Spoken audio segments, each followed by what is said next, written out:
Today, joined by Clay and Tony at Gaines Cattle Co. Or is it Cattle Co. or just Cattle? Just Gaines Cattle. Gaines Cattle up in Taylorsville. And want to start out a segment for Crossing Paths. Tony and I actually met in DC, and this is something for this video that Crossing Paths would never have happened. It wasn't for the Farm Bureau, but I have to say that anything is said is not a representation of the Farm Bureau or their opinions. These are just purely opinions of the ones that are here. And in partnership with Maker's Mark, they provide the bourbon for these videos just to bring the farmer to you guys, and so you understand and see an input and an influence into the farmers' lives. You're peering into the windows of what our farmers go through on a daily basis and understanding their stories. So yeah, I'll take it away to you guys. How long have you guys been farming here at Gaines Cattle? We've been here 40 years. It's a long time. Yeah. And I was 10. Okay. And I've got two boys that are probably fourth generation, I guess you'd say. And they're both teenagers, and I'm in my early 50s. My dad is about to be 79, and his dad that started it passed away in 1979, I think. Man, yeah. So are you planning on them taking over the farm with you as well, or do they have other plans? Are they super invested? Because as you've met my boys. Here's your farm. Thank you for trusting them out there. You know, I have them in the restaurants, and I don't know if I want them to be chefs. I think I want them to be more than chefs, but I'm grateful for their environment that they're in. So, but I don't want to decide for them. Do you look at it as like you want them to be as taking over the fourth generation, or are they interested? They want to do something else? How are you handling that as like a father and then also a farmer? I want the boys to be businessmen, and I'd love for them to be involved in agriculture. I'm going to kind of push them in that direction a little, but I'm not going to force them. Yeah. The oldest boy, I think, he's showing a lot of interest, and my younger son is about to turn 14, and he's marginally interested in agriculture. Yeah. I think you mentioned he asked to go like work the bush hog the other day or something. The oldest boy did. He offered to go work. Yeah. And we were both surprised. But yeah, they can both do everything. You know, everything that Clay can do. They pack silage, they bush hog, they process cattle, they do it all. That's awesome. Yeah, they're growing up. Yeah. Yeah, I'm trying to do that with the boys, with my kids, of like showing them different things, whether it's from a harvest days. But also I feel like it's really important for them to come with me to farm visits or farm builds, meet the farmers, also understand how we're doing business deals. So like any meetings that I'm in, they're always part of it. So they understand the financial decisions, they understand like how to have those barter conversations and respect each other.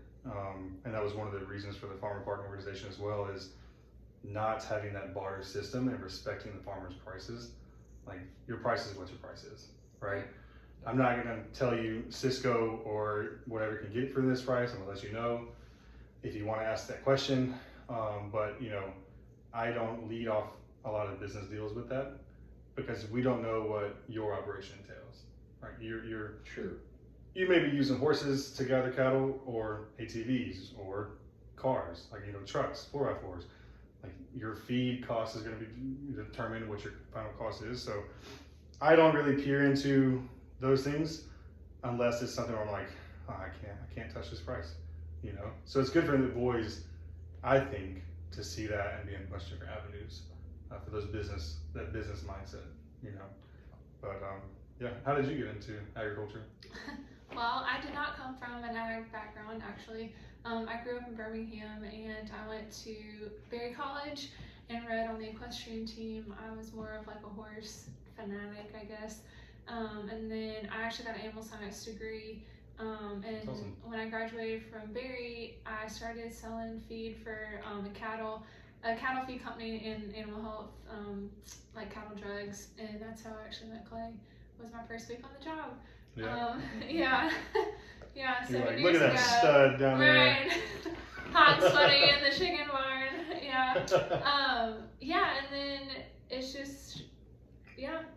But I guess like I've always been interested in agriculture, and at Barry, Yeah. I think that really sparked it for me because Barry has like a unique work study program, I guess. So you work, if you're an ag major, then you work in like the beef unit or the sheep barn or the dairy. Yeah.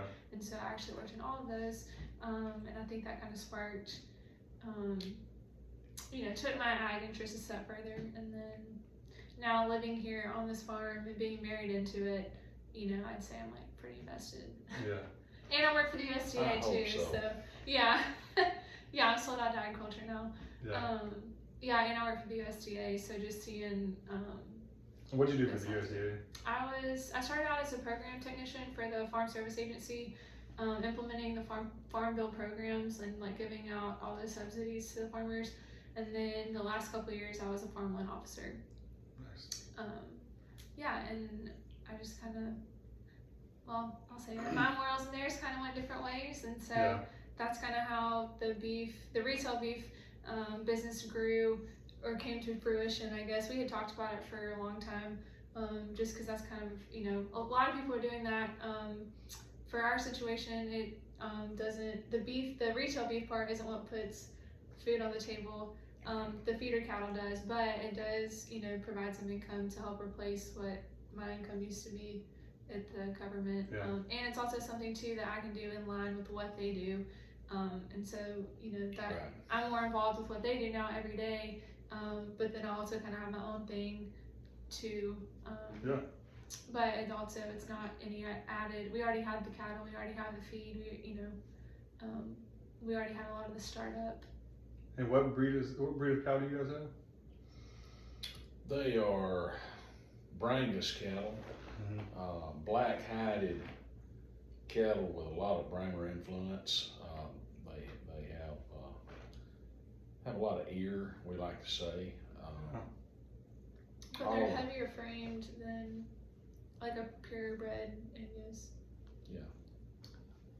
So you guys get your cattle in young. You're not breeding them. Correct. There's no You get- females. You get your cattle young, and you raise them up so you can kind of control the quality from there at least. Right. And we were talking about that when we did the tour of you guys' farm. We do meet a lot of farmers that they're already at 1,000 pounds. They buy the cows, they drop them, and they raise them. They're really finishing feeding them, and then they're selling them as theirs. I think that's one thing I appreciate about y'all's farm is that you've got your rotational fields. You have it where you can see where you're letting your land rest in between each cow or each herd going into it, and then you're also raising them up like from a young calf all the way up. And you can really tell that in the quality of your meat. Your meat is much more purple, but what I do appreciate about y'all's meat is that myoglobin, and that's something that we always look for as chefs. I learned this today too. Myoglobin? Well, I learned about the purple meat. Yeah. I didn't. Sorry. No, you're good. Well, yeah, you gotta tell me. Well, it's something like if you take a pig and you let it sit a few generations in the wild, it will become wild boar, right? You're constantly moving those muscles, and that's just pumping more myoglobin to your muscles, and that's the differentiation between duck and chicken. That's why chicken thigh meat is darker, because they can't fly, so they use their legs much more frequently, and it's much more blood and oxygen flowing to that meat structure. If chickens could fly, you would just have ducks across the board, right? If ducks couldn't fly, they'd be chicken meat.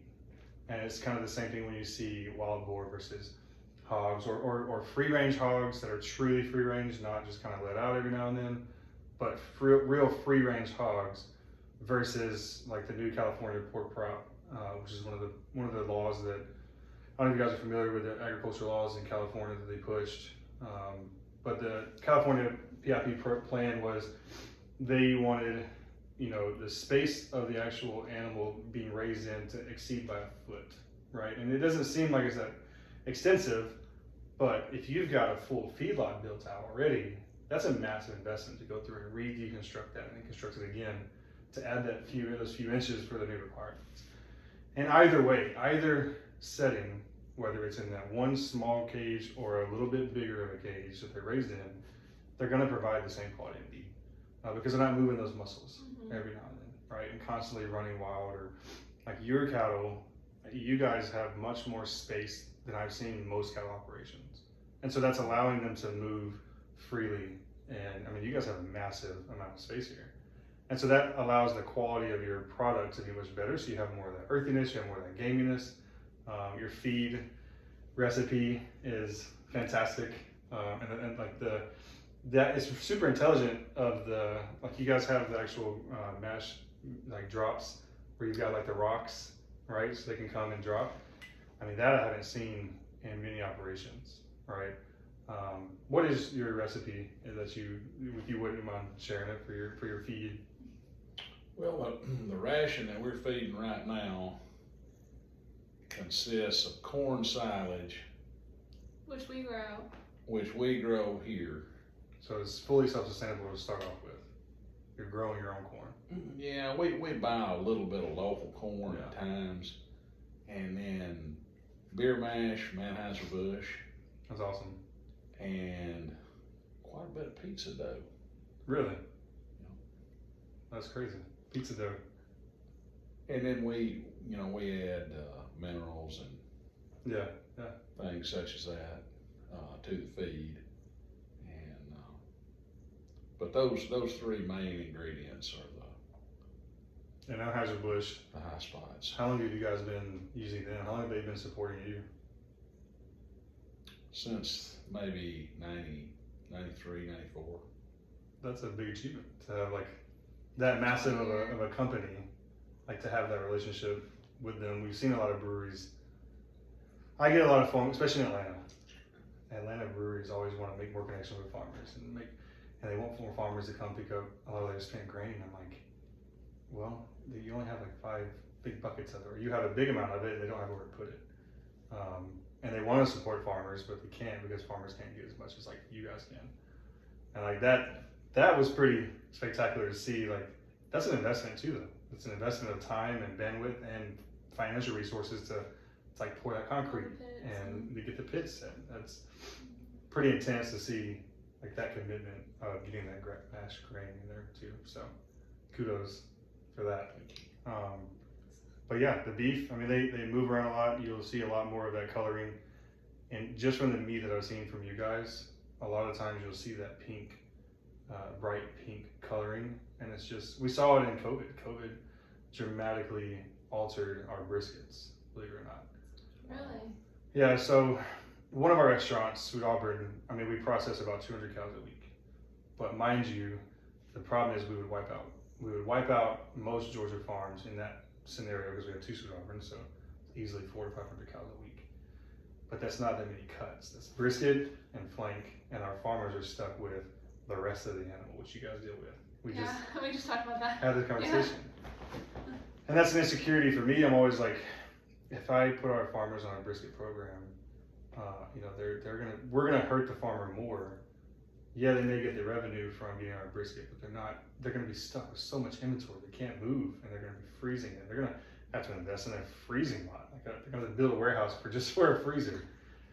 And my final step is finding a leather tanner. My dream is to find a leather tanner that can take all the hides and turn them into aprons for our staff. So that's like That's cool. final shebang for our company. But yeah, so the brisket we saw during COVID with the labor shortage, they didn't have people to move their cows a lot. So a lot of their labor staffing, they didn't work. So they were sitting in these feedlots and these slaughter pens waiting to be processed. And what we saw was not only were we paying a higher price for beef, we were also getting less yield because they had a higher fat content. And their decal, you trim out the decal when you go through the cooking process of a brisket. Their decal was much deeper into that top cut, and then you're just at waste at that point. And so that was a hard thing we really experienced with COVID. Did you guys see any kind of like, to put it back to you guys, did y'all see anything with pre-COVID, during COVID, and then now, as far as like your operation goes? Have y'all been affected by it? How did y'all handle COVID? Labor. Absolutely. Cattle prices tanked right there in January. COVID. Yep. They went down like $1 a pound. But the Farm Bill FSA, you know, they did those emergency programs. Yeah. So that helped with some of that. But labor was big. There for what, 2-3 years almost. Yeah. It was like Every bit of it. Yeah, every bit of I'd say about 3 years. Really, within the last 6 months, we've just now gotten, you know, enough help, I guess. But there for a while, it was pretty short. Shoestring staff around here. Yeah. Do you guys do anything with H2A out here, or like any kind of immigrant work or anything? So it's really just whatever is around, and that's very small. Yeah, and then people also wanting like, you know, $20 an hour, but they can't do anything. I mean, you know, they can't even drive a tractor. Like, you know, people. They inflated their own standard. Right, and like at some point too, like you're, you know, like it does. Like, believe it or not, working out here, it does take some skill. Like the feed trucks are 18-speed feed. You have to have an ag CDL to be able to even drive one. So like, not anybody can even drive a feed truck. Yeah. I can't. I mean, I can't. You know, like you know, just like even that. So like, trying to find somebody that can help feed or. You know, like processing cattle, like being able to give shots well, or even work cattle. I mean, that's, you know, these cattle. It's kind of labor intensive. Yeah. Yeah. Well, and I would say like. It's hot usually. Oh yeah. Especially this week. Yeah. Yeah. Do you find people walk out or don't show up more? Do they ever are you ever invested in people that are working with you and they just leave because of the stress of the job, or they just don't show up in the first place? I wouldn't say it's the stress of the job, but they just leave. Yeah, most of the time when we get new people, they don't know much about what's going on, and they either fall in here and like it and stay, or they just kind of realize this isn't what they thought it would be, and they move on. That or they have like a different idea in their head. They see the cattle and they think that every day they're going to be working cattle, and that's not necessarily the case, because there's a lot of other stuff that goes on. Yeah. It's not working cattle around here. What do you say? Tremendous amount of maintenance and upkeep, and like upkeep in the feed trucks, and you know, those get washed out every couple of days. I think I was telling you, I went and spent the night with Colt Hart, a really good friend of mine, and like their family. I will tell you, y'all's life being out here on the farm and their life are very similar. They have coming up on 6 kids, and I remember we did the harvest day at their farm, and then I spent the night, and I had no intentions of spending the night, but we were breaking down this half cow. We processed a cow on his farm, and this kind of ties back into that, but we processed this cow on his farm, and it was getting really late. He had another one that was processed hanging, because we needed to hang the one we just processed, and so he already had it hanging. We broke it down, and I remember we had headlights. It got dark. When you're doing processing days, you're fighting the sun, and the minute the sun touches the ridge, you freak out, because you've got to get all the stuff cut and put up, and you want to hang out. We were processing on this big trailer with headlamps, on this, like just a whole cow, you know. And then afterwards, all my staff and all of our wife and our crew left, and I was just there, and I was like, you know what? I haven't even eaten today. Let's sit down and eat, and I'm just going to spend the night with you guys. And I woke up the next morning, and you know, they have breakfast. Their kids was like, I didn't grow up in that at all. Like, eating breakfast is even in our house now. Like, we don't eat breakfast. We get up, we go, and we also don't eat at the family dinner table. Like, that's just not something we do, right? We feed our kids first. They eat at the table. Sometimes we watch a movie, but my wife and I usually eat at like 1 a.m. and that's just our life. Oh my gosh. Like, yeah, and sometimes we just eat like sometimes we just eat a beer for dinner, you know, or a glass of bourbon for dinner. But yeah, that's I woke up and that was just like that cattleman's life. Like, I remember waking up and like the sun was like peeking through their house. They had this, Colton had a gorgeous house. They had this long table for their kids, and they were making pancakes, and like, it was just one of those things where I'm like, I could genuinely give up my whole life and live like this. Like the pure happiness that their kids had and that they had, it was just different than what I experience on a daily basis. Dealing with so many people in the public, running the restaurants, employees. I deal with, a minimum 40 employees a day. Like it's a mind-numbing thing. And so I spent the night with them, woke up, experienced their family essence of what that was. And that was kind of like, man, I could live with Colt and Leanna forever, and then we got in the truck and went to go work, and I wanted to see what he went through on a daily basis as a cattle rancher, and literally it seemed that, and this is something the public doesn't understand about how you guys live, every second there was something wrong. Like it's not hop in the truck, go throw some hay, and then go hang out for the rest of the day. Like, yeah, it's not, and that's the stereotype of what you guys deal with. Right. It was, one phone call was I think it was his uncle that was like, hey, this fence is torn down, this in this other pen, these cows got out. All right, let's go figure it out. Hey, we actually had a cow pass. Okay, well let's go to this other part of the farm, grab this, we're gonna have to go bury it, let's go do this, go back over here, and it's just all day back and forth. And then, dropping hay at certain times. So there was a level of 100% using all of your mental bandwidth, and also using all of your strength throughout the entire day. And it was just all day of just problem solving, putting out fires.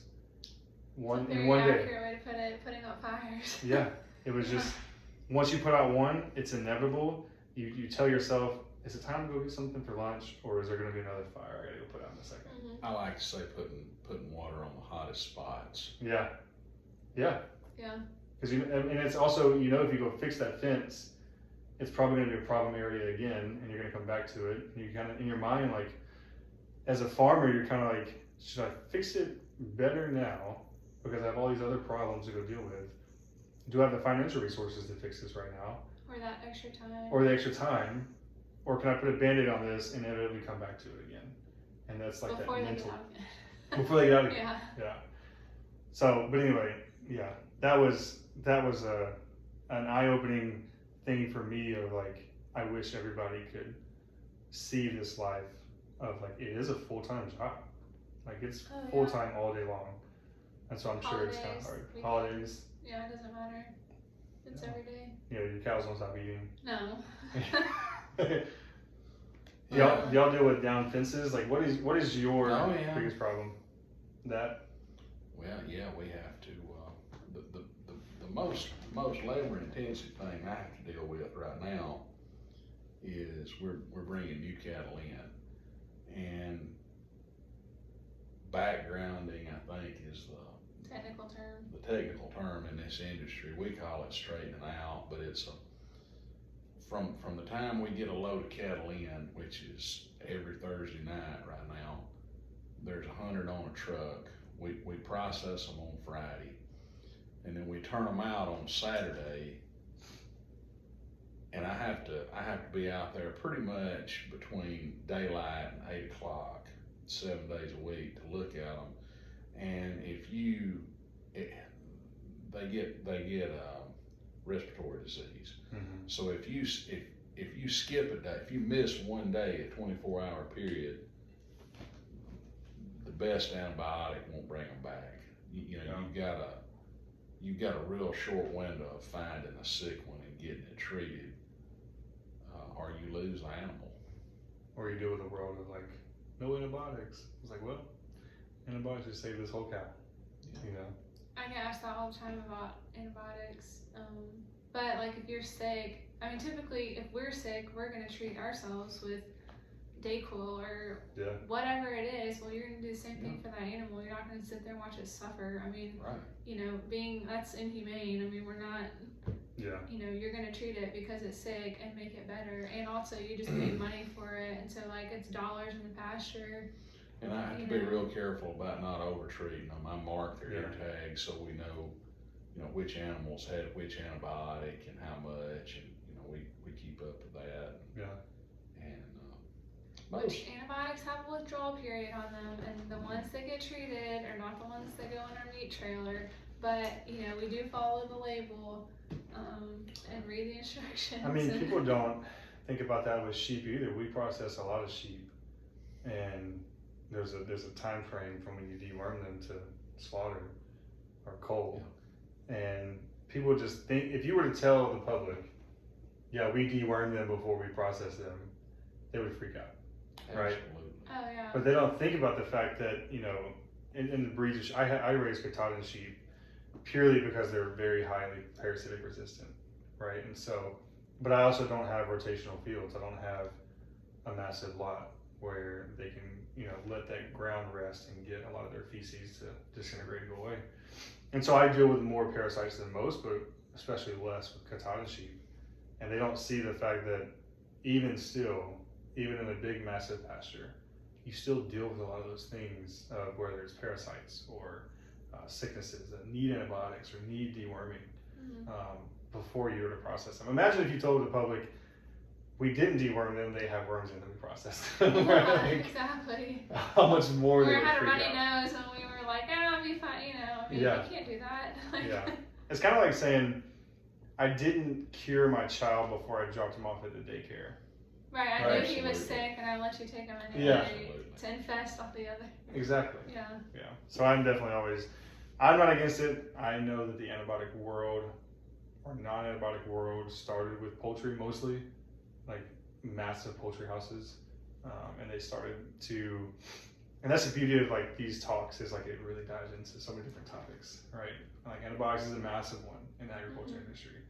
And I know that it really pushes resilience into humans but it's the type of antibiotics. And that's one thing I think is important for the public is the type of antibiotics you use and what you consume. It's not necessarily, they're not getting human grade antibiotics to chickens. They're getting FDA approved, where it's actual poultry antibiotics. It doesn't affect your generations typically where, that's translating into your genes where your children might be not not resistant to this antibiotic anymore.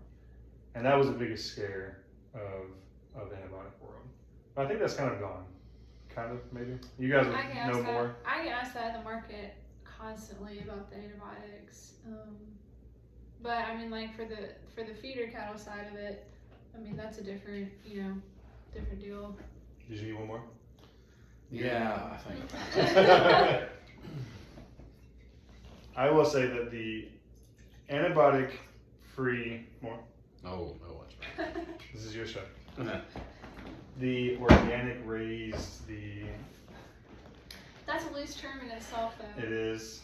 That's to me personally, from what I've seen and what It's abused. it is. Yeah. Absolutely. 100%. What are your thoughts on that? Okay, so I get asked a lot too. Do you spray your pastures? Mm-hmm.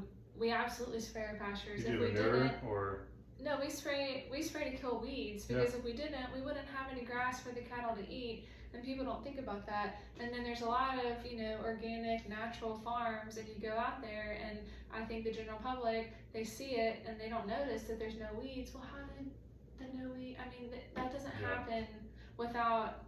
lots of cows are eating briars. Right, they don't eat pig. They don't eat the weeds. The weeds that we're spraying for, they don't eat them. That's why we're spraying them. And everywhere that there's a weed, everywhere that you have a pigweed or everywhere you have a briar, you're not going to have a blade of grass. And if you don't have the grass for them to eat, then they're not eating. I mean, and it gets out of control fast. It does. But I do think that, I think the organic term, I think it's abused. I mean, I think. So you're practicing more. I think pick your battles agriculture. Of like, is the stereotype of organic and spray, is the benefit of having grass more beneficial to the cows than the spray may damage them? 100%, and it's not damaging them because they're not. There's also just like Fair, antibiotics. There's labels on the spray as well. Yeah. So there's time. You can't put cattle back out there for so many hours, or you can't spray under these conditions, or so there's rules for that, just like there are for antibiotics. But I do think, but I think the benefit to spraying is greater than the benefit to not spraying. I mean, I think grass is better than pigweeds. I think the other side would argue the fact that maybe it'd be a preventative measure because there's farmers that wouldn't honor that label, right? It's like they would just put them back out there. But that's kind of saying, and I don't know what y'all stance on this are, but that's kind of saying EBT and food stamps shouldn't exist because one population abuses it, right? Like one person abuses this benefit, it should be banned for everybody. And that's kind of the same thing for the farming world of like, yeah, we can't. And that's why I don't do organic or label farm to table. I don't do all those things. I have what I call it is handshake agriculture or handshake farms. Like today, hopefully bringing you guys onto the restaurant, coming and shaking your hand. Like that means more to me than all these labels you guys could have of organic and free range and all these things. Like, well, and I tell people a lot too. I tell them that like they'll say what's so special about your meat, and I feel like we raise quality animals, and I feel like the meat is quality meat, and I think when you eat it, you taste the difference. Like from what you're saying, that they're fed corn salads their whole life, and they're not just shocked with corn at the end of it. And I think like to me, the taste and the quality of the meat exceeds whether or not the pastures were sprayed. You know, and if you want quality meat, that's what we have. I mean, calf fed, as Mike says. Yeah, his dad says they're calf fed. Yeah. do y'all feel like y'all have to like defend, explain, and prove yourself every new customer you get? Daily. Like especially in markets? Yes, every day. Thank goodness I don't have to face He doesn't go to the markets. What would you say 3 questions you would like them to stop asking you? Oh my gosh. That just like to your soul of like, see, it's kind of the same thing in restaurants. We want to talk to guests, like guest manners in restaurants. Like don't snap at your server to come bring your check to you. Don't get up and go to the bar and scream your order out, right? What are like the 3 things in like the farm market, farmer relationship, business relationship, would you say like the biggest pet peeves? My biggest pet peeve is the antibiotic free, or when do you vaccinate? Mm-hmm. I get asked that constantly. How many cows do you guys have?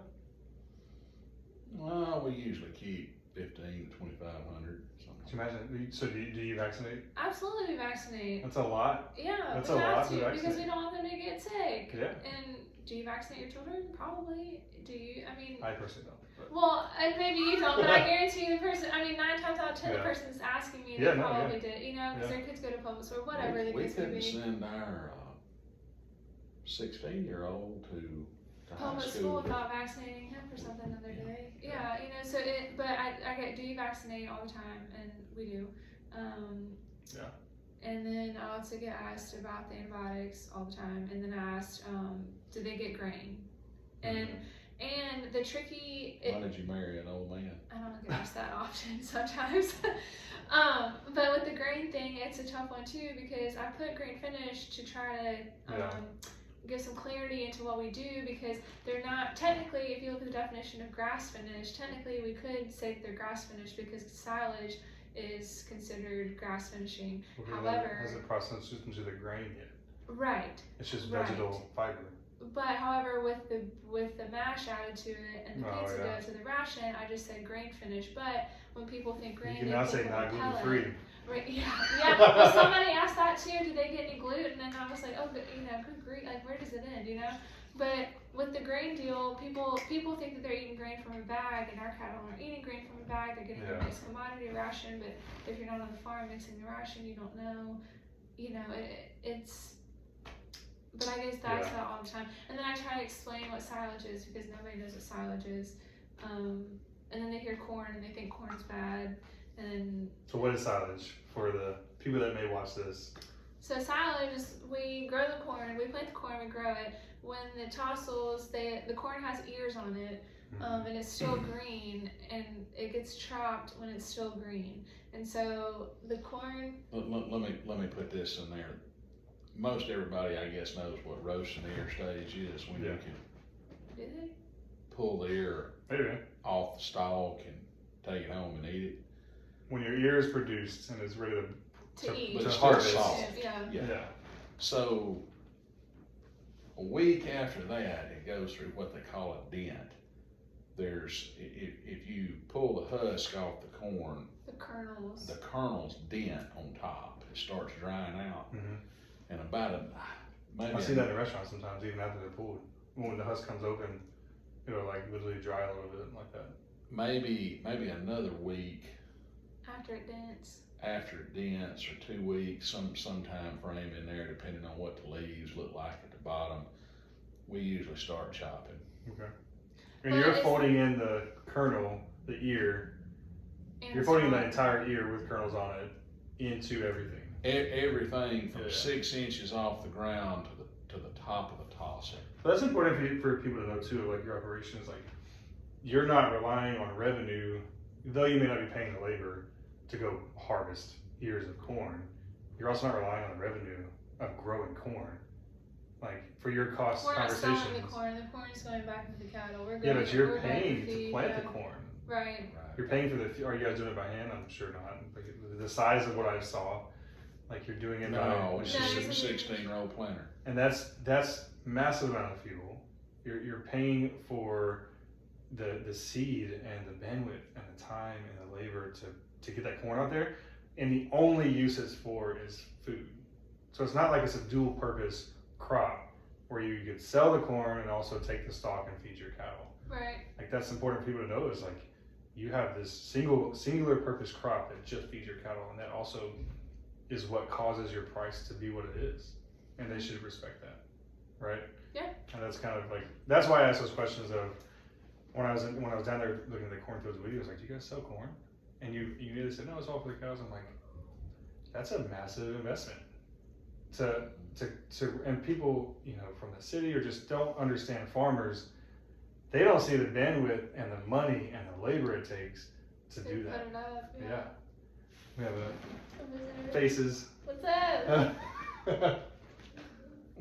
So that's Anywho, awesome. That's awesome that you guys have that, Yeah, you're interesting. self-sustainability. If y'all don't know this, that's my kids and their kids in the background in the window. For the world to see. Yeah. The internet. But anyway, yeah, no, that's really awesome that you guys are doing that. You're growing your own corn. Would you say that in the farmer market world, though, people barter prices with you? That they try to like get you to sell it for a cheaper price to make the deal? Yeah, I have some people that say like the ground beef's $8 a pound, in a 1 pound package, and I have people say they have sticker shock. But then I did have one person say after they ate it, she came back and said, now I know why you charge $8 a pound. Yeah. Because it's not comparable to what you get from the store. What Well, fat but ratio? grocery stores aren't bad either. Yeah. I mean, a lot of the meat that we sell ends up in a grocery store. So grocery Right. stores are not evil. But there's a big difference in all the meat, and you can probably attest to this, but the meat from the same animal and the fat from the same animal going into the ground versus fat and meat from different animals going Well, into the in ground. hamburger meat, it's a fed steer versus versus a kill cow. brood cow. Right. What's a brood cow? For people that want to know. a female that has a baby every year. Yeah. So ultimately, they all take the last ride and become meat, Right. and a lot of that becomes hamburger. And they're not a fed animal. They're grass only. I Yeah, guess and you'd it's say. kind of like apples and oranges. Like they're both fruit, but it's very Right. different. It's Yeah. not. Yeah, you can't really compare the two. But that is a good like analogy of like they're both fruit, but they're different. A 2-year-old animal that's fed versus an animal that's It's been whole on life. grass only that's 10 years old. Yeah. Yeah, they Yeah. probably won't have the fat or the more. It's just. Well, I'll ask you, what would you say is your biggest challenges in your operation that you would want people to know that you think people just would never understand? What is your is it infrastructure? Is it, is it finances? I mean, farming is a financially frugal world, and people don't understand that. Mm-hmm. I mean, we were talking about it we were driving by, you have some phenomenal trucks out there, and that investment alone is insane. And I saw that with Colt and a couple other farmers we work with. A lot of that is generational.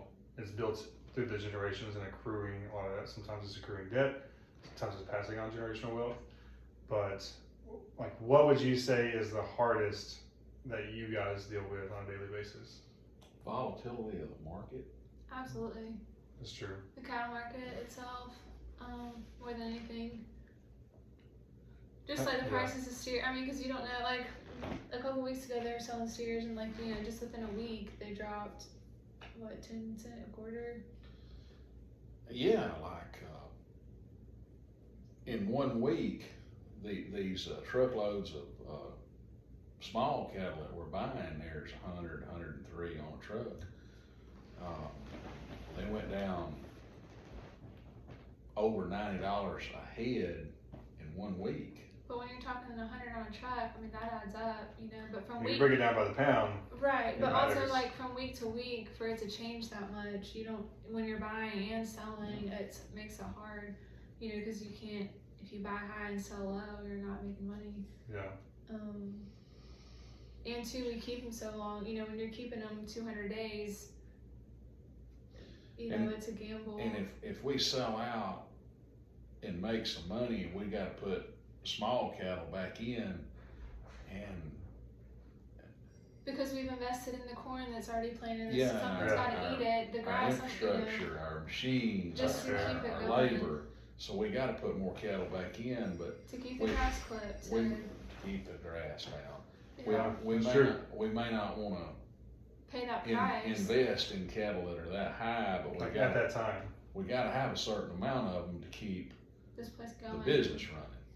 That's a Because really we interesting still have perspective. we still have the same number. We have 2 employees, but 2 full time. really full Yeah, time. like Yeah. full time employee. Yeah, but they still show up to work whether there's no cattle here or or it's full. So you have to. And, That's and the interesting. corn, and I mean, it's just everything. Like you guys aren't just providing for yourselves, your family. You guys have 2 boys. Like you're not just paying your bills. That's one thing that a lot of people don't understand about our farmers. And that's one thing I want them to understand is that you guys have 2 plus some part-timers, I would assume, right? And there's always a revolving door, whether it's in the restaurant industry. Mm-hmm. We're grateful that we don't have a lot of turnover in our company, but in the industry there's a lot of turnover. I'm sure for farming it's much different. We actually have AC, Right. like, Yeah. there's just different levels of Or stress. heat even when it gets cold. Yeah. Yeah. Yeah. So I mean our grills get up to 100, 150 right there in the front surface, but there's a different level of stress. We just deal with 16-hour days with no breaks. Like that's just our world. You guys deal with the elements and all these things that would cause turnover, but a lot of people in the world don't see with farmers. You're not going to a farmer's market and meeting Tony and buying this beef for $8 a pound. You're going and buying this beef because this $8 a pound is paying the rent. What's one of your employees' name? Nick, is that the one I met down there? He was out here. Yeah, he's Okay. out in the yard, yeah. So like Nick has a life. Like if you don't sell that $8 a pound ground beef, like Nick could not pay for his family. And Nick could have Right. a daughter or a son being born, or a wedding he would like to, finance or whatever, or a mortgage coming out. And that's one thing I always try to push the public to understand too, is our farmers aren't doing this by themselves either. They have employees to make it happen. And you guys are responsible for not only answering quite crazy questions about feed and antibiotics and all these things to prove your worth. It's almost as if you're crossing the boundary of proving your worth as a business and a human to have this conversation to a somebody buying product from you sometimes. And sometimes the way they say it, like their tone, it's almost like accusatory. Like Yeah. you're doing. I read on Google you're doing it wrong. Right. And I love to tell people you can't believe everything you read on the internet. Number one, and number Yeah. two, like we live You can. this.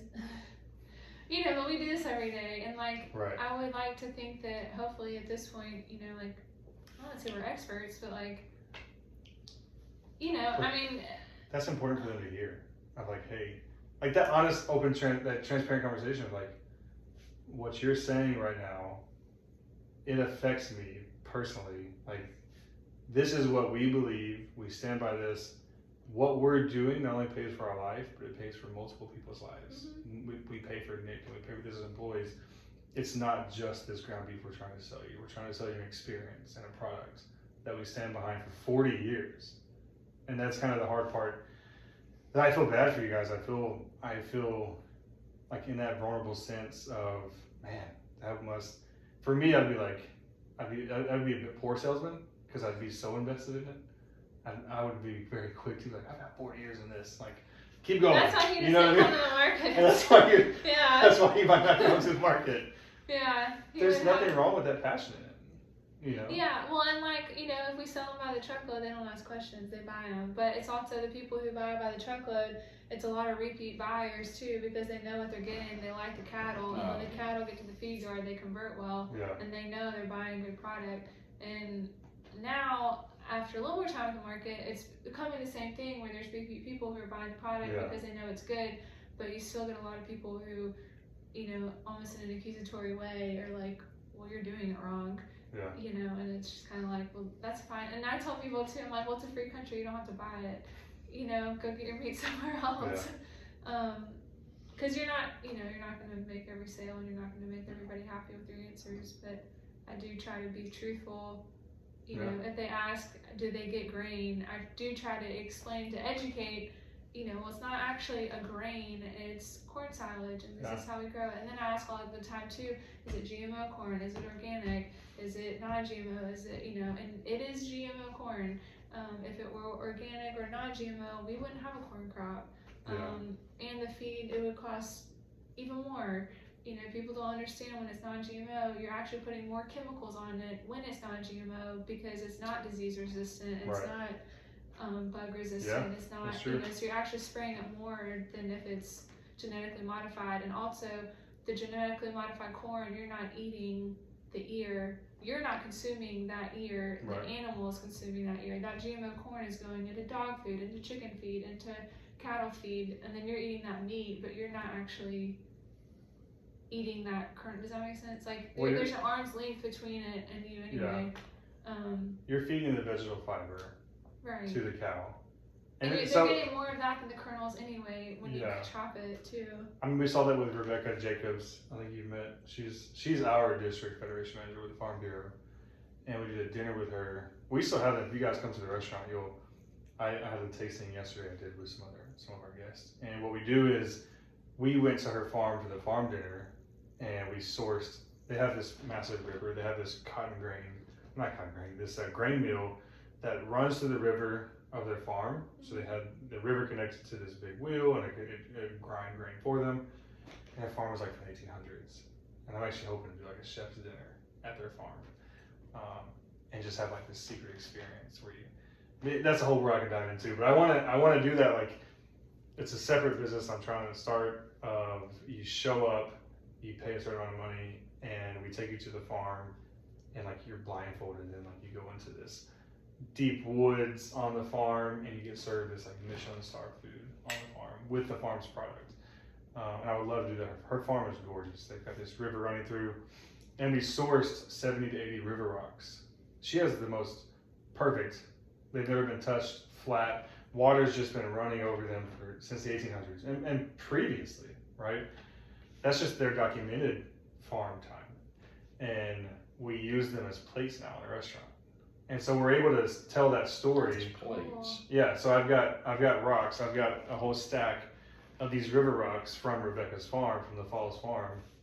And I literally had 2 tables yesterday as I was trying to get out of there. One guy was an architect in Atlanta. He did a bunch of the new high rises. And he was like, what? Like, he's like, I am so fascinated by this. He's like, I want to build something like this rock. And this is literally a conversation I had yesterday. And by putting that plate down, it literally opened the door for the conversation of a farmer to somebody as an architect in Atlanta that would never think twice, probably, about a farmer. And they use beef. We use her beef. I went to her farm before the farm dinner. She brought me grass. I took their grass and I turned it into I blanched some spinach, and literally the grass the cows are eating, and turned it into a sauce. Wow. So on the rocks from her farm, we use her beef, and her beef eat grass all the way through, pretty much just like you guys do. And I would assume it's the same, just vegetal note, the minerality, the vegetal notes of it, the fiber, because like you said, they're not eating the dried grain, they're eating the stalk. Mm-hmm. At the end of the day, that's just green veg. It's a massive piece of grass, basically. Pretty much. and her beef just has like this crazy mushroom smell to it, where they like the earthiness, and then just these grass tones all the way through. So what we did was we roasted mushrooms, we cooked her beef rare, like we seared it and made it like a tataki. So you got it was just raw, right?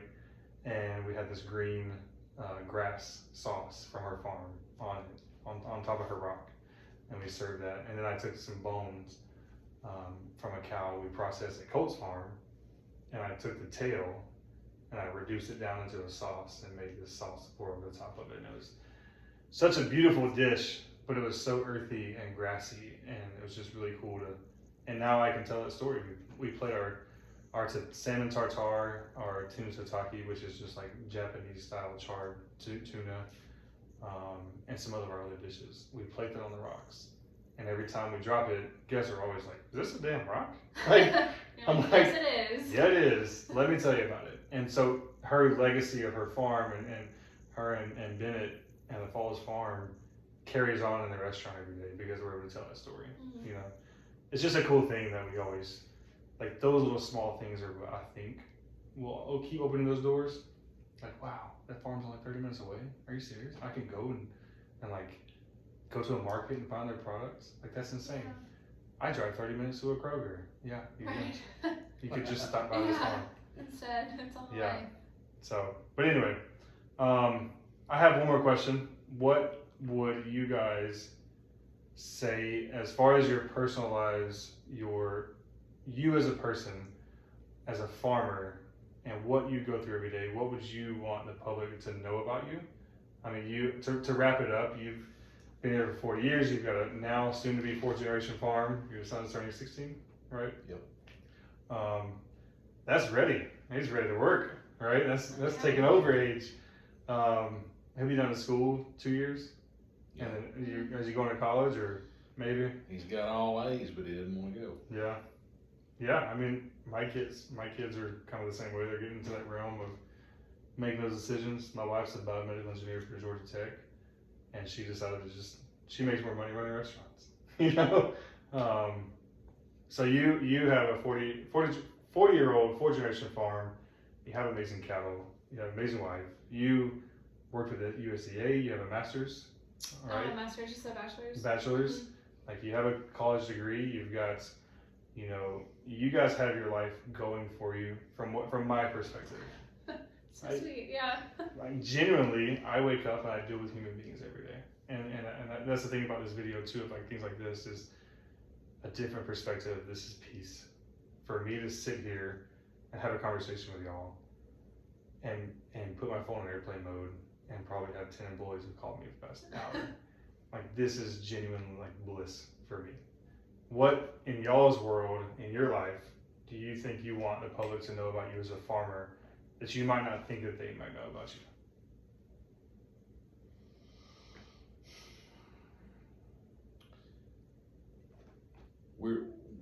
We're really proud of our farm and what we have as a family, and we want to sell a really good product. Yeah. And we've been And really, a consistent product. I would say, like, you're, like, we have been blessed in our marriage because we're, it's a little unconventional. He's a good bit older than I am, and we got these 2 great kids, and, thankfully, like, things are going smoothly, and to, like, quitting my job was kind of like a leap of faith, which thankfully, like, so far so good. But I think too, like, I think, like, the Lord's opened a lot of doors, like, for his dad to, in the past, because like before, they've been raising feeder cattle for 40 years. Before that, they had brood cows on a different farm before they came to this farm. And so I think too, like, just a lot of event, one thing has led to another to allow us to be here now. But like, I think Clay says, I hear him say all the time that, like, if he didn't have this, like, if he won the lottery tomorrow, he would want to wake up and still cattle farm because, like, it's what he loves to do. That's awesome. And he can do other things, but Yeah. I think I guess I'm speaking for you, but I think I know that's what he loves to do, and I think I'm kind of the same way too. Like, I can't imagine now, like, ever going back to work in an office. I mean, I don't think I could do it. Well, I'll tell you, we met in DC for the YF&R, committee to go to DC and talk to legislators and talk to senators and congressmen about the farm bill passing. And I can tell you were invested. I have cattle farmers contact me all the time. I have Cisco and PFG and all of them contact me all the time. It's much easier for me to tell them to go, to leave, to put it nicely, to go shove it somewhere. But like for Cisco and PFG, it's so much easier for me to tell them to get out of my face, stop talking to me. And my easiest response every time, every time Cisco PFG calls me, I always say, because they want me to switch. I use US Foods for commodity products, oils and things. And I say, well, how many farmers do you guys have on your inventory? And the minute they respond back, well, we're doing programs. I'm like, okay. Well, unfortunately, we source for most of our product from local farms, so I can't help you. Sorry. Right? And that shuts the conversation down. Mm-hmm. And the point to that is, when I met you, what's that? God bless you. Thanks. And then, yeah, not every chef and not every business is like that. We could go down a rabbit hole of Tucker and I will say we just won Lamb Jam competition. It's a national competition. I don't know if you saw it on my Instagram. Yeah, that's awesome. Yeah, so I work with Tucker and Emily West. They own Liberty Farms Livestock. We do their lamb in the restaurant. And the first time I met him was in DC 2 years ago, 2 DC trips ago. And now, he sends me 80 pounds of lamb a week. Yeah. And we've just become best friends. And, that relationship to me means more than penny pinching on some rep that's never been to a farm in their life coming and selling me product. I do always say to reps, I'm like, well, I'll never get my toilet paper and my beef on the same truck, right? Like my produce comes from a produce company, my toilet paper comes from a paper company, my steaks come from, if it's not coming from a farm, it's gonna come from a protein company that all they do is protein because they know what they're looking for. Mm-hmm. And hopefully if you guys come to the conference, I can introduce you to Michael. Hopefully they're coming down. It's a business partner. I was actually going to open a cattle company with him a while back and support a bunch of local farms and cattle co-op company, I should say. But anyway, I met you in DC and I think we were walking to the Lincoln Memorial up the stairs and there was it was me, my wife, and Cleve. Yeah. He could tell we were talking numbers and he kind of disappeared, And so it's me, my wife, and you. And and you're just in this moment of Lincoln Memorial's here, there's 400 people around you. We're talking about cattle. And the only thing you could focus on was cows and talking about beef and getting into the restaurant. And in that moment I was kind of like, this is definitely a person I should be supporting. This woman cares about what they're doing. They're at the Lincoln Memorial in DC and could care less about steak, yeah. Talking about steak prices and what chefs look for. It was incredible, by the way. It was much bigger than I thought it was going to be. I honestly didn't look at it. I remember the cattle conversation, the beef price conversation, and then we walked down the stairs. And I was like, oh, goodbye, Lincoln, right? And so, that was refreshing for me to see your investment. And I think that people don't see that often. And I don't see that from farmers, farmers that just give up. And we do have a lot of farmers that give up. Mm-hmm. And I don't blame them. Right. 5 years ago, farmers used to come to the city, sell their products. They deal with a douchebag chef that's just super pretentious. And imagine taking your beef to the city, an hour to the city, pay the gas, and be treated like you're a pawn shop knocking on the back door of a chef's restaurant, and to drive home with maybe no revenue. Why would you not give up on chefs? Mm-hmm. Our farmers have given up because they can go to a farmer's market and sell out in a day, right? That's a whole nother rabbit hole again. That's another reason we started the Farmer Partner Organization. But yeah, I felt your passion, and I'm like, do you know Lincoln's behind you? Yeah. Sorry, maybe it was the wrong time, but it was a great time because it showed that you didn't care about anything that was around you. You were like, hey, you're a chef. Here's my business pitch. We're in DC. That showed me that, you know what? This person has a lot riding on their business. This person has a lot riding on the success. That's where the heart is. Yeah. Exactly. any other person that where their business didn't come first would have said, hey, let's set up a meeting. And then that meeting would have never happened. You know what I mean? Yeah. And it just showed like this person is fully ingrained into the operation. Every bit of their life revolves around what they're doing. Because right now, what's happening around us is one, a time constraint to get back on this bus, right? Right. Yeah. Like, Yeah. it was really cool. So kudos to you. Cheers to that. And I want to support you guys. I want people in the world to know and connect with you guys and to see that. So yeah, it's been a pleasure to come out to your farm. Well, I appreciate you making the trip up here and giving us a shot. It's a lot of fun. Yeah, and well, and I think too, like you're passionate about what you do too, and you also Absolutely. you're involved in agriculture in a different and unexpected way. But I appreciate the way that you want to allow people to share their stories too, and also like dispel some of the myths out there. Yeah. About what we do, and I'm kind of passionate about that too, about like ag education and correcting, false narratives about, I would like to think we're hardworking people, and I think we have a good product, and at this point, I'd like to think that we know what we're doing, and it's just like you encouraging that and supporting that is huge too. It's very 100%. much appreciated. Well, thanks. Yeah, because a lot of people wouldn't give us the time of day, or they look down on farmers and agriculture just as a whole. Yeah. And like you're out there trying to like dispel that or debunk that stereotype, and can appreciate that. Well, I always say I'm passionate because I'm ignorant, and I want to continuously be ignorant, and I want to continuously I learn and educate myself. Like I'm ignorant to the fact that you can have pizza dough into cows food, right? Yeah. Or you can literally build these grain silos out of already built-in rock walls. That is ingenious, instead of the infrastructure. Like those things, I keep being passionate because you guys, the farmers, continuously show me things that I'm like, damn, that's really smart. Like the ingenuity and the resilience of that mentality to do that, and intelligence to do that, and to run a business and figure this out. So. That I think is what keeps me passionate. Is every farmer I come in contact with is different, and and I want to bring the public, the general public. When I say general public, I mostly mean people that aren't farming and don't have much with agriculture, to understand and connect with you guys and see we're not so different. Yeah. We both have 2 boys. My boys are crazy. I don't know your boys yet.